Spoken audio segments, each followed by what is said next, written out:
warahmatullahi wabarakatuh. Pada kesempatan kali ini kami nantinya ingin menyampaikan mengenai permasalahan isu global yang dimana nantinya akan kami gunakan dengan metode penggunaan yaitu APKL maupun USG.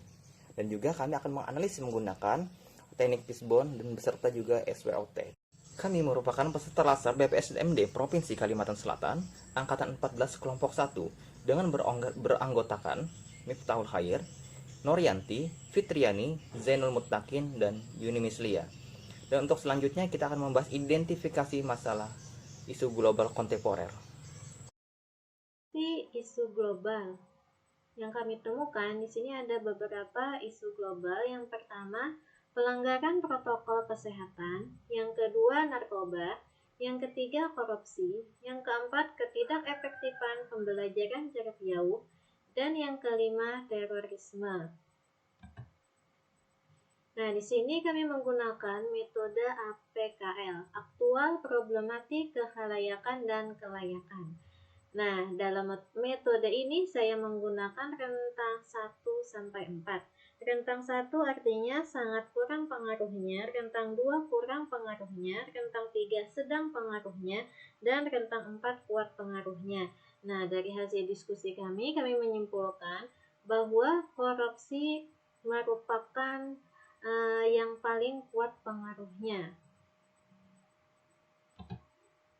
Nah, berdasarkan APKL tersebut, maka kami akan membahas tentang korupsi.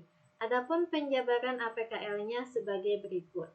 Yang pertama, aktual, isu yang sering terjadi dalam proses kejadian sedang hangat dibicarakan di kalangan masyarakat. Yang kedua, problematik, isu yang memiliki dimensi masalah yang kompleks sehingga perlu dicarikan segera solusinya.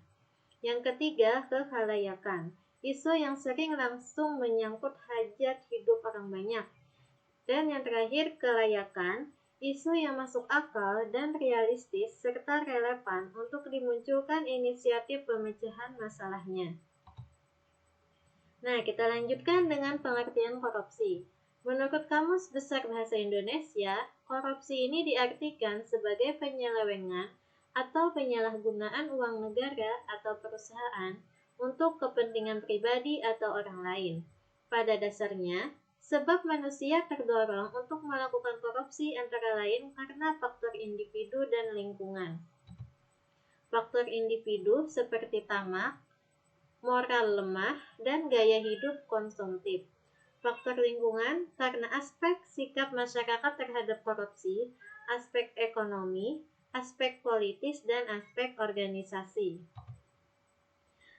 Nah, kemudian bentuk-bentuk korupsi. Kerugian keuangan negara, suap menyuap, penggelapan dalam jabatan, pemerasan, perbuatan curang, benturan kepentingan dalam pengadaan, gratifikasi. Mendalami dan menganalisis isu di sini dengan menggunakan fishbone. Korupsi terjadi di antaranya ada beberapa faktor. Pertama adalah faktor individu, di mana gaya hidup yang tidak pernah merasa cukup, kemudian moral yang lemah, dan juga kurangnya iman. Faktor berikutnya adalah dari organisasi, kurang tegasnya aturan tentang korupsi itu sendiri, kemudian kurang transparansi keuangan, dan juga kurang pengawasan internal. Berikutnya adalah faktor lingkungan, di mana pandangan masyarakat terhadap korupsi, lalu aspek ekonomi, di mana kebutuhan memang tidak tercukupi sehingga menimbulkan keinginan untuk korupsi, dan juga tentunya kepentingan politik yang bisa menjadi faktor dari korupsi. Kemudian kita lanjutkan dari analisis fishbone tersebut terlihat akar permasalahan korupsinya. Yang pertama ini dari diri sendiri, yaitu dari orangnya, yaitu dia kurang iman, menyebabkan seseorang mudah tergoda tanpa tahu hak atau kepemilikannya. Kemudian juga di samping itu didukung dengan gaya hidup tinggi, pola tingkah laku yang tinggi menyebabkan bersifat konsumtif dalam pengeluaran itu lebih besar daripada pemasukan. Moral lemah, kurangnya rasa bersyukur menyebabkan hilangnya rasa kejujuran dan rasa malu tersebut. Kemudian dari aspek lingkungannya, aspek ekonominya, penghasilan yang didapatkan tidak memenuhi kebutuhan sehari-hari. Bahkan penghasilan menyebabkan seorang melakukan korupsi untuk mendapatkan uang secara praktis. Terus dari pandangan masyarakatnya, inginnya mendapatkan pujian dan rasa hormat maupun simpatik menyebabkan seorang menganggap pengakuan kesuksesan itu berasal dari kekayaan. Kepentingan politiknya, tindakan yang menyimpang dari tugas-tugas peran publik yang formal untuk memperoleh uang dan kekayaan pribadi untuk kepentingan pribadi maupun golongannya. Terus di bagian organisasinya, kurang tegasnya aturan. Jadi lemahnya aturan pemimpin serta kekurangannya keberanian secara langsung menyebabkan korupsi dengan mudahnya dilakukan oleh siapapun yang berkesempatan.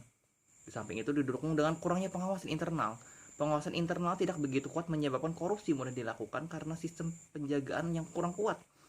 Terus juga korupsi akan semakin malah merajalela. Di samping itu kurangnya transparansi dengan uang. Keuangan yang terjadi tidak transparan, bahkan pengecekan sistem keuangan sering kali dimanipulasi, sehingga para koruptor pun mampu melakukan lebih mungkin pada satu kali. Selanjutnya akan saya paparkan metode analisis SWOT atau Strengths, Weakness, Opportunities, and Threats. Yang menjadi strength atau kekuatan pada isu ini antara lain poin pertama, pemberantasan korupsi akan menimbulkan dampak positif dalam investasi, pertumbuhan ekonomi, meningkatkan penerimaan pajak, dan menurunkan jumlah pengangguran. Poin kedua, membangun citra positif negara Indonesia di dunia internasional. Weakness atau kelemahan, poin pertama, lemahnya penegakan hukum kepada pelaku korupsi. Poin kedua, tidak diterapkannya prinsip-prinsip manajemen yang baik, komitmen yang tinggi dilaksanakan secara adil, transparan, dan accountable yang membuat penanganan tindak pidana korupsi tidak berjalan sebagaimana mestinya. Opportunities atau peluang, poin pertama, pemerintah berupaya untuk memberantas korupsi dengan membentuk lembaga anti korupsi.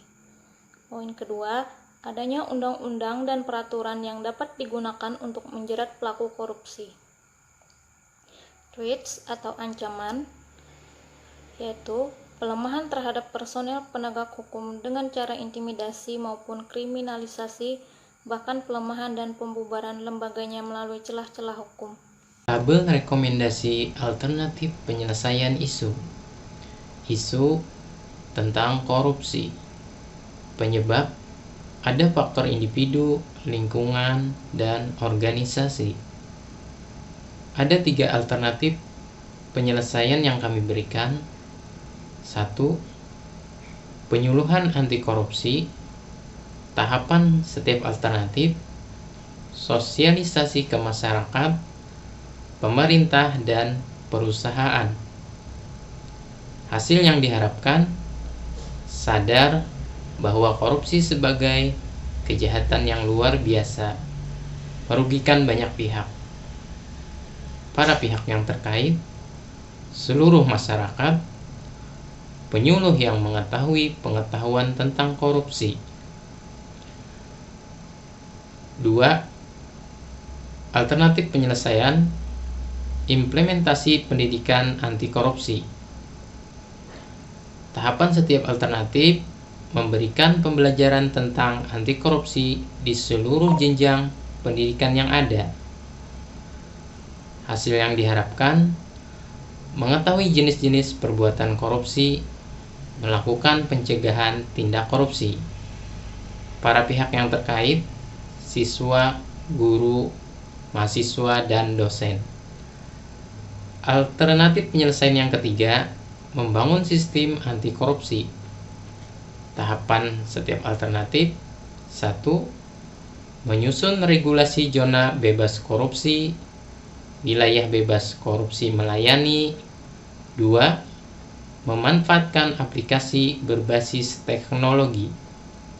Misalnya, aplikasi lapor harta kekayaan, aplikasi lapor tindakan korupsi. Hasil yang diharapkan, terciptanya layanan yang bersih dari korupsi, pencegahan dini tindak korupsi. Para pihak yang terkait, seluruh masyarakat yang peduli korupsi. Sekian dari kami, tugas kelompok Angkatan 14, kelompok 1. dengan tema analisis isu global tentang korupsi. Terima kasih.